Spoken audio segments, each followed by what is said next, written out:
South ఇండియాలోనే అతి తక్కువ ధరలకే నాణ్యమైన రత్నాలని అందించే ఏకైక సంస్థ 6 JVR.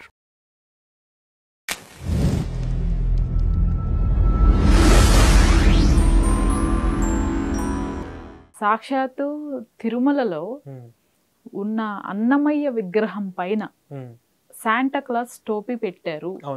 ఆల్రెడీ చూసాము. హిందూ సంఘాలు ధర్నాకు కూడా వెళ్తే మేము వితిన్ 24 అవర్స్లోనే వాళ్ళని అరెస్ట్ చేస్తామని హామీ ఇచ్చి పోలీసులు వాళ్ళని అక్కడి నుంచి పంపించేసేసారు. మత విద్వేషాలు రెచ్చగొట్టకుండా శాంతి భద్రతలు కాపాడతాము, దయచేసి 24 అవర్స్లో మేము అరెస్ట్ చేస్తాం, దయచేసి వెళ్ళిపోండి అని వాళ్ళని పంపించేసేసారు. అసలు ఎలా చూడొచ్చు ఈ సంఘటన మనం? మేడం, వాళ్ళది మత ఉన్మాదము, మత పైత్యము ముద్రిన వాళ్ళు, హిందువుల యొక్క మనోభావాలు దెబ్బతీయాలని ఉన్న వాళ్ళందరూ ఈ పని చేస్తారు మేడం. ఇంతమంది మా రాముల వారి విగ్రహం హిందూ దేవుళ్ళ మీద దాడులు జరిగినప్పుడు వాళ్ళలో ఎవరిని ఎంతమందిని పట్టుకున్నారు, ఎంతమంది మీద కేసులు బుక్ చేశారు, ఎంతమంది అరెస్ట్ చేశారు, అవి వివరాలు మనకు కావాలి కదా. అంటే రాముల వారి విగ్రహాన్ని ఇరి చేస్తేనే వాళ్ళని పట్టుకోలేకపోయారు. మరి జస్ట్ ఈ శాంతా క్లాస్ పెట్టినట్టు మరి వీళ్ళు పట్టుకుంటారా లేదా, లేకపోతే ఒక 2-3 రోజులు ఇది ఉండి మళ్ళీ అందరూ మర్చిపోతారని చెప్పేసి యథావిధిగా వీళ్ళ పనులు చేసుకుంటారా అనేది అసలు మనం ఆలోచించాలి. అసలు వీటి వెనక ఎవరున్నారు, ఎవరుండి ఇలాంటి పనులు చేపిస్తున్నారు? వాళ్ళు పోలీసులు అంటే భయం లేదా? హిందువులు ఏమన్నా మనోభావాలు దెబ్బతింటాయని, లేకపోతే వాళ్ళు మన సోదరులు అంటుంటారు కదా, మరి వీళ్ళకు భయం లేదా? అంటే హిందూ సంఘాలను ఏం చేయలేవనా, లేకపోతే పోలీసులు కానీ అధికారులు కానీ ఏం చేయలేరు అని చెప్పేసి మనం ఈ కోణంలో కూడా ఆలోచించవలసిన అవసరం ఎంతైనా ఉంది. ఇది మనము ఒకటి సంఘటన కాదు, ఇంత చాలా సంఘటనలు కూడా రామాలయం లోపల కూడా వీళ్ళు ప్రార్థనలు ప్రేయర్లు పెట్టుకున్నటువంటి సంఘటనలు మనం గతంలో చూసాము. అలాగే తిరుమల తిరుపతి దేవస్థానంలో అక్కడికి వెళ్ళే భక్తుల దగ్గర కూడా మతం మార్చడానికి కొంతమంది పాస్టర్ల ముఠాలు అక్కడ దాకా వెళ్ళేసి ఇదిగోండి మా మతంలో ఉండే మా యేసు నమ్ముకోండి అని చెప్పేసి సందర్భాలు కూడా మనం చూసాము. అలాగే ఆ పుణ్యక్షేత్రంలో కూడా స్నానం చేసేటప్పుడు గంగా నది పుణ్యక్షేత్రాలలో కూడా అక్కడ కూడా భక్తులు వెళ్ళి స్నానం చేసుకొని వాళ్ళ నిష్ఠ వాళ్ళ భక్తితో వాళ్ళు చేసుకుంటూ ఉంటే అక్కడ కూడా వెళ్ళి బైబిల్ పట్టుకొని మా బైబిల్ గురించి తెలుసుకొని బైబిల్లో మంచి మంచి విషయాలు ఉన్నాయని చెప్పేసి అక్కడ కూడా మతం మార్చినటువంటి సంఘటనలు, అలాంటి సంఘటనలు చాలా ఉన్నాయి. ఇప్పుడు వీటన్నిటి మీద కూడా హిందువులందరూ ఇప్పుడు కొద్దిగా మేలుకున్నారు. ఏమాత్రం వీక్గా ఉన్నా కూడా ఇవన్నీ కూడా వాళ్ళు ఎప్పుడైనా కానీ హిందువుల దేవులను ఇలాంటి కించపరచడము, హిందువుల మతం మార్చడానికి చేసే ప్రయత్నాలు ఇవన్నీ కూడా.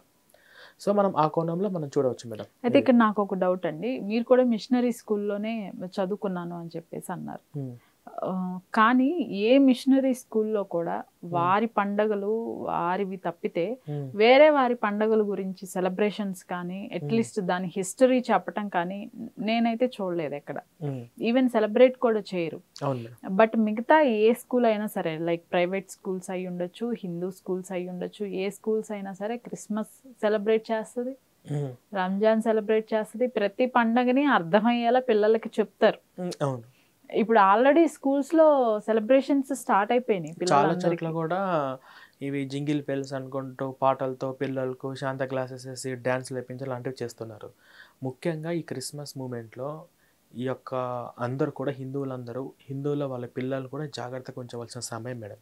ఈ డిసెంబర్ స్టార్ట్ అయింది అంటే ఇప్పుడు ఎవరైతే ఈ క్రైస్తవులు అని చెప్పుకుంటున్న వాళ్ళందరూ ఉన్నారు కదా, వాళ్ళందరూ కూడా యూత్లో ఉన్నప్పుడు ఇలా క్రిస్మస్ అట్రాక్ట్ అయ్యి వెళ్ళిన వాళ్ళు, లేకపోతే క్రిస్టియానిటీ మిషనరీ స్కూల్లో చదివిన వాళ్ళు ఖచ్చితంగా ఉంటారు. వాళ్ళు అక్కడికి వెళ్ళిన తర్వాత వాళ్ళు పిల్లలుగా ఉన్నప్పటి నుంచే వాళ్ళ ప్రలోభాలకు ఇవన్నీ పెడుతుంటారు కాబట్టి ప్రేయర్స్, ప్రార్థనలు, బైబిల్ చదివించడము, యేసు అని చెప్పేసి వాళ్ళకి బాగా ఇంజెక్షన్ ఎక్కించడం, హిందూ దేవుళ్ళు అంటే విగ్రహాలు అవి ఓన్లీ రాజులు, అవి దేవుళ్ళు కాదని చెప్పేసి ఇవన్నీ కూడా అక్కడి నుంచే వీళ్ళు నేర్చుకొని ఉంటారు. కాబట్టి ఇప్పుడు ఉన్నటువంటి యంగ్ జనరేషన్ యువత ఎవరైతే ఉన్నారో వాళ్ళు కూడా కలుషితమయ్యే అవకాశాలు చాలా ఉంటాయి.